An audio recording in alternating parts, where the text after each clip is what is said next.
سیرت طیبہ کے حوالے سے سلسلہ وار بیان چل رہا ہے، جس میں آپ صلی اللہ علیہ وسلم کی تقریباً 45 سالہ سیرت طیبہ پر بات ہو چکی۔ جب آپ صلی اللہ علیہ وسلم کی عمر مبارکہ 46 سال ہوتی ہے، آپ مکہ مکرمہ کے اندر قیام پذیر ہیں۔ آپ صلی اللہ علیہ وسلم کو اور اہل اسلام کو اہل قریش مشرکین مکہ دشمنان اسلام نے ظلم و ستم کا نشانہ بنایا، اتنا زیادہ ستایا گیا۔ آپ صلی اللہ علیہ وسلم کے پاس چند مسلمان آ کر عرض کرتے ہیں، یا رسول اللہ، آپ اللہ سے دعا کیجیے کہ ہم پر یہ مصیبتیں ٹل جائیں۔ آپ صلی اللہ علیہ وسلم اللہ کے حکم وَكُلًّا نَقُصُّ عَلَيْكَ مِنْ أَنْبَاءِ الرُّسُلِ مَا نُثَبِّتُ بِهِ فُؤَادَكَ پر عمل کرتے ہوئے اپنی امت کو، مسلمانوں کو، اپنے مکہ والوں کو انبیاء کے قصے سناتے جس سے ان کو تسلی ملتی۔ آپ صلی اللہ علیہ وسلم انبیاء کے قصے سنا کر ان کو صبر کی دعوت دیا کرتے۔ آپ صلی اللہ علیہ وسلم کی نبوت کا چھٹا سال ہوتا ہے۔ 46 سال کی عمر میں پہلی مرتبہ 6 نومبر کو مسلمان مشرکین مکہ کی مصیبتوں سے، ظلم و ستم سے تنگ آ کر حبشہ کی طرف ہجرت کا ارادہ کرتے ہیں۔ آپ صلی اللہ علیہ وسلم سے اجازت لے کر چند مسلمان حبشہ کی طرف چلے جاتے ہیں۔ حبشہ کا بادشاہ نجاشی انتہائی نیک تھا، اس نے مسلمانوں کو وہاں پر پناہ دینے کا ارادہ کیا۔ مشرکین مکہ نے مسلمانوں کے خلاف اس کے دربار میں بھی درخواست دائر کر دی۔ بادشاہ نے دونوں فریقوں کے بیان لینے کے بعد یہی فیصلہ کیا کہ ہم مسلمانوں کو پناہ دیں گے اور مشرکین مکہ کو اس قسم کا کوئی حق نہیں کہ وہ مسلمانوں کو گرفتار کر کے لے جائے۔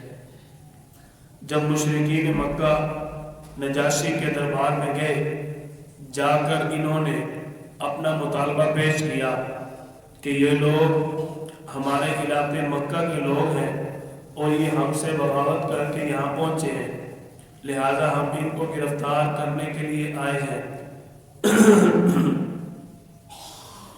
حضرت جعفر رضی اللہ تعالیٰ عنہ، جو سیدنا علی المرتضیٰ شیر خدا رضی اللہ تعالیٰ عنہ کے بھائی ہیں، انہوں نے بادشاہ کے سامنے انتہائی محبت اور جرأت والا خطبہ پیش کیا۔ بادشاہ نے خطبہ سنا۔ حضرت جعفر رضی اللہ تعالیٰ عنہ اس خطبہ میں ارشاد فرماتے ہیں کہ ہمارا قصور یہ ہے، ہم نے کفر کو چھوڑ دیا، ہم نے جھوٹ اور دھوکہ کو چھوڑ دیا، ہم نے گناہ کو چھوڑ دیا، ہم نے شراب اور ظلم و ستم کا ساتھ نہ دیا۔ اب یہ لوگ اس وجہ سے ہمارے مخالف ہیں، ہماری جان کے دشمن ہیں۔ حضرت جعفر رضی اللہ تعالیٰ عنہ نے فرمایا کہ اللہ نے ہمیں سیدھی راہ دکھا دی اور ہمارے نبی صلی اللہ علیہ وسلم کو ہماری طرف بھیج دیا۔ جب آپ صلی اللہ علیہ وسلم اور اللہ کے کلام کا حضرت جعفر نے اظہار کیا تو بادشاہ کہنے لگا، وہ کلام مجھے بھی تو سناؤ۔ حضرت جعفر رضی اللہ تعالیٰ عنہ سورۃ مریم کی چند آیات نجاشی حبشہ کے بادشاہ کے سامنے تلاوت کرتے ہیں۔ بادشاہ ان آیات کو سننے کے بعد یہ فیصلہ کرتا ہے کہ میں ان لوگوں کو کبھی بھی مکہ والوں کے حوالے نہیں ہونے دوں گا۔ آپ صلی اللہ علیہ وسلم کو، اہل اسلام کو جب اس چیز کی خبر ہوتی ہے، آپ خوش ہوئے اور بھی کئی زیادہ لوگ حبشہ کی طرف ہجرت کرنا شروع کر دیتے ہیں۔ آپ صلی اللہ علیہ وسلم کے یہ ہجرت کرنے والے افراد چند ہی سال بعد مکہ مکرمہ واپس آ جاتے ہیں۔ آپ صلی اللہ علیہ وسلم کی نبوت کا 7واں سال ہوتا ہے، دشمنان اسلام نے آپ صلی اللہ علیہ وسلم کو کتنا ستایا۔ آپ صلی اللہ علیہ وسلم پر اوجری ڈالی گئی۔ ایک مرتبہ آپ مسجد حرام میں نماز پڑھ رہے ہیں کہ ابو جہل بدبخت نے آ کر آپ پر اوجری ڈال دی۔ ایک مرتبہ آپ صلی اللہ علیہ وسلم حرم میں تشریف فرما تھے، عقبہ بن ابی معیط بدبخت آگے بڑھا، اس نے آپ صلی اللہ علیہ وسلم کی گردن میں کپڑا ڈال کر اتنی زور سے کھینچا، آپ صلی اللہ علیہ وسلم کا گلا گھٹنے لگا۔ آپ صلی اللہ علیہ وسلم ابھی اسی حالت میں تھے کہ سیدنا صدیق اکبر رضی اللہ تعالیٰ عنہ دوڑتے ہوئے آئے اور آ کر آپ صلی اللہ علیہ وسلم کی حفاظت فرمائی۔ آپ صلی اللہ علیہ وسلم کے دفاع کے بارے میں سیدنا علی المرتضیٰ رضی اللہ تعالیٰ عنہ سے ایک مرتبہ ان کے لوگوں نے سوال کیا، آپ بتائیں کہ سب سے بہادر کون ہے؟ آپ رضی اللہ تعالیٰ عنہ نے جواب دیا کہ سب سے بہادر ابو بکر ہیں ابن قحافہ۔ آپ صلی اللہ علیہ وسلم کے پیارے صحابی سیدنا صدیق اکبر رضی اللہ تعالیٰ عنہ کو حضرت علی بہادری کا اعلان کر رہے ہیں۔ حضرت علی رضی اللہ تعالیٰ نے فرمایا، جب میں کم عمر تھا لوگ آپ صلی اللہ علیہ وسلم کی جان کے دشمن تھے اور مشرکین مکہ مل کر آپ صلی اللہ علیہ وسلم کو ظلم و ستم کا نشانہ بنا رہے تھے۔ آپ کو ایک ہجوم کی شکل میں مارا جا رہا تھا، میں کھڑا دیکھ رہا تھا کیونکہ کم عمر تھا، لیکن جب سیدنا صدیق اکبر رضی اللہ تعالیٰ عنہ آئے اور وہ اس چیز کی تاب نہ لا سکے، اپنی جان کی پرواہ کیے بغیر مشرکین مکہ کے ہجوم کے اندر گھس جاتے ہیں اور آپ صلی اللہ علیہ وسلم کا دفاع کرتے ہیں۔ سیدنا صدیق اکبر رضی اللہ تعالیٰ عنہ کو اللہ تعالیٰ نے یہ اعزاز دیا تھا کہ آپ رضی اللہ تعالیٰ عنہ نے ہر موقع پر آپ صلی اللہ علیہ وسلم کا ساتھ دیا۔ آپ کی نبوت کا 7واں سال اور عمر مبارکہ 47 سال ہوتی ہے۔ آپ صلی اللہ علیہ وسلم کو دشمنان اسلام نے اتنا ستایا کہ اب آپ صلی اللہ علیہ وسلم کو قید ہونے پر مجبور کر دیتے ہیں۔ شعب ابی طالب کے اندر آپ صلی اللہ علیہ وسلم کو 7 نبوی میں قید کر دیا جاتا ہے۔ شعب ابی طالب یہ ابو طالب کی ایک گھاٹی کا نام ہے۔ آپ صلی اللہ علیہ وسلم وہاں پر 3 سال قیام پذیر ہوئے۔ آپ کے خاندان کے ساتھ مشرکین مکہ نے بالکل بائیکاٹ کر دیا، ان کے ساتھ لین دین، رشتہ داری اور کھانا پینا، خرید و فروخت، ہر چیز بالکل بند کر دی جائے، حتیٰ کہ ان تک کھانے کی بھی کوئی چیز نہیں پہنچنی چاہیے۔ آپ صلی اللہ علیہ وسلم اور اہل اسلام نے ہمت، جرت اور استقامت کا مظاہرہ کیا، پتے کھا کر بھی اپنا گزر بسر کرتے رہے، لیکن اللہ کے حکم مذہب اسلام کو نہ چھوڑا۔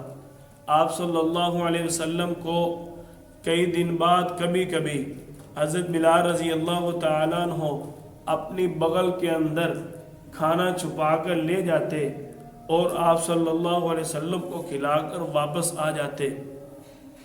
آپ صلی اللہ علیہ وسلم کی عمر مبارکہ جب 50 سال ہوتی ہے، آپ کی نبوت کا 10واں سال شعب ابی طالب سے نکلتے ہیں۔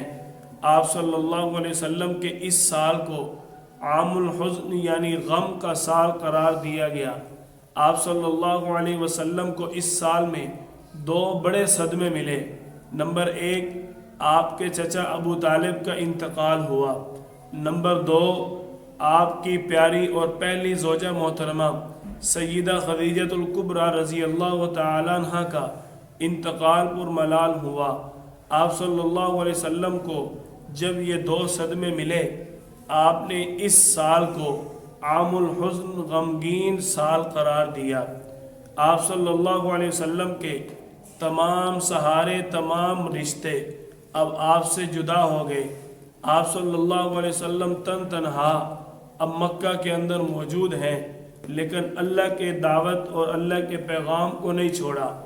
آپ کے ساتھ آپ کے چند صحابہ کرام ہیں۔ آپ صلی اللہ علیہ وسلم نے شعب ابی طالب سے نکلتے ہی پھر اپنا کام شروع کر دیا۔ آپ نے طائف کی وادی کی طرف سفر کیا کہ شاید طائف کے لوگ جو ہیں وہ کچھ مسلمان ہو جائیں اور ہمارے لیے کچھ مضبوطی کا سبب بن سکے۔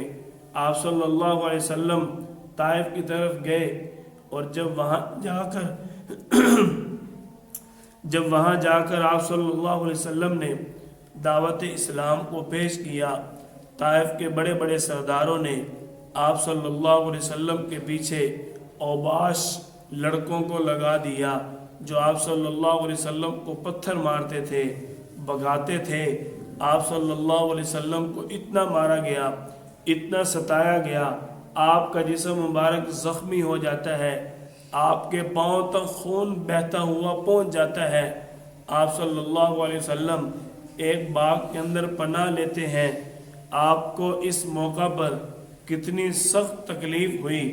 ایک مرتبہ آپ صلی اللہ علیہ وسلم سے حضرت عائشہ رضی اللہ عنہا نے سوال کیا، یا رسول اللہ، آپ کو لوگوں نے بڑا ستایا، لیکن آپ کے اوپر سب سے زیادہ ظلم و ستم کن لوگوں نے کیا؟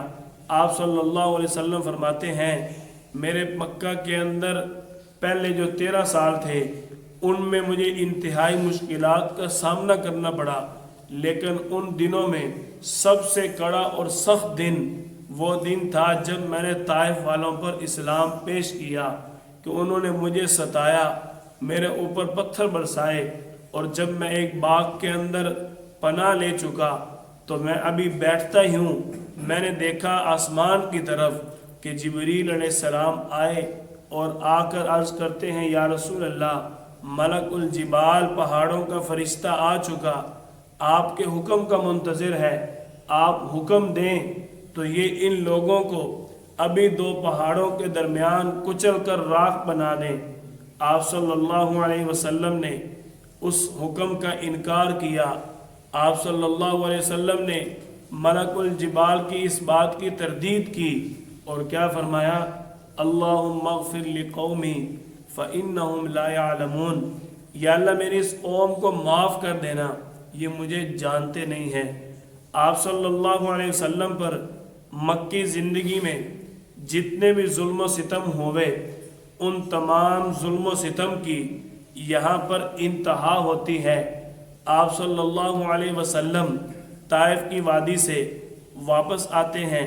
جب مکہ میں پہنچنے لگے، آپ کے ساتھ آپ کے غلام حضرت زید بن حارثہ بھی ہیں۔ آپ صلی اللہ علیہ وسلم سے عرض کرتے ہیں، یا رسول اللہ، مکہ والوں نے تو ہمیں نکالا ہے، ہم پھر مکہ میں کیسے جائیں گے؟ کس منہ سے ہم مکہ میں داخل ہوں گے؟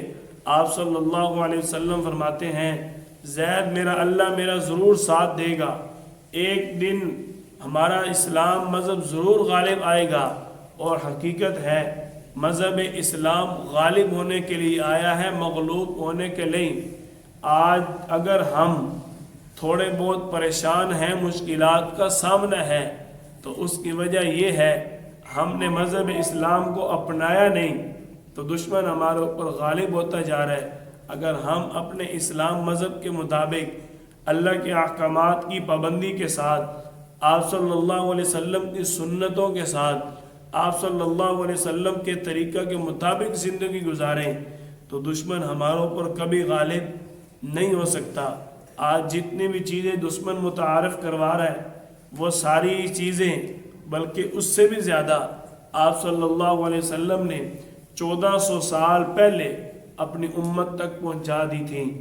آپ صلی اللہ علیہ وسلم مکہ میں داخل ہوتے ہیں، آپ نے پہلا پیغام بھیجا سہیل بن عمر کی طرف، اخنس بن شریق کی طرف۔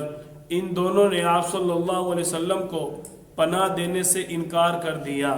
آپ نے تیسرا پیغام بھیجا ایک آدمی جس کا نام مطعم بن عدی ہے، اس نے آپ صلی اللہ علیہ وسلم کو پناہ دینے کا اعلان کیا۔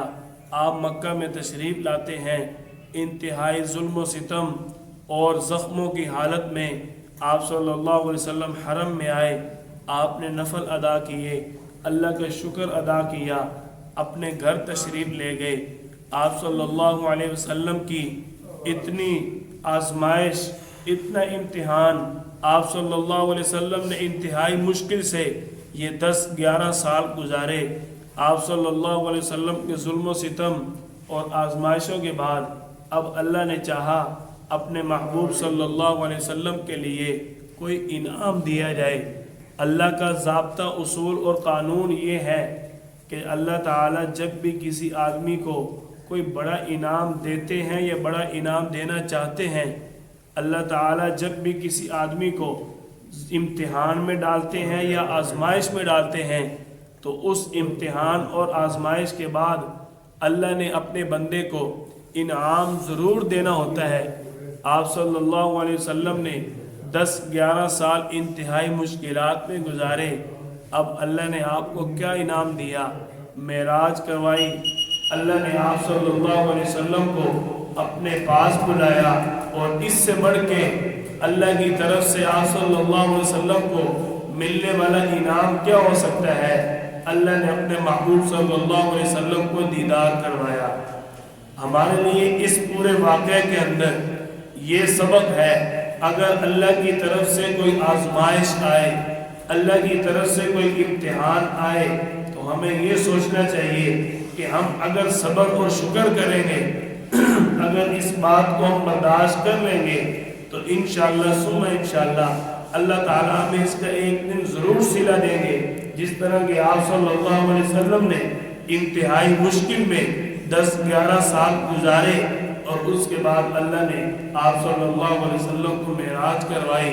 جب بھی کوئی مشکل اور آزمائش آئے، جب بھی دنیا کے اندر کوئی تنگی اور تکلیف آئے، آپ صلی اللہ علیہ وسلم پر آنے والے مصائب اور مشکلات کو یاد کر لینا، انشاءاللہ اپنی مشکل بالکل محسوس نہ ہوگی۔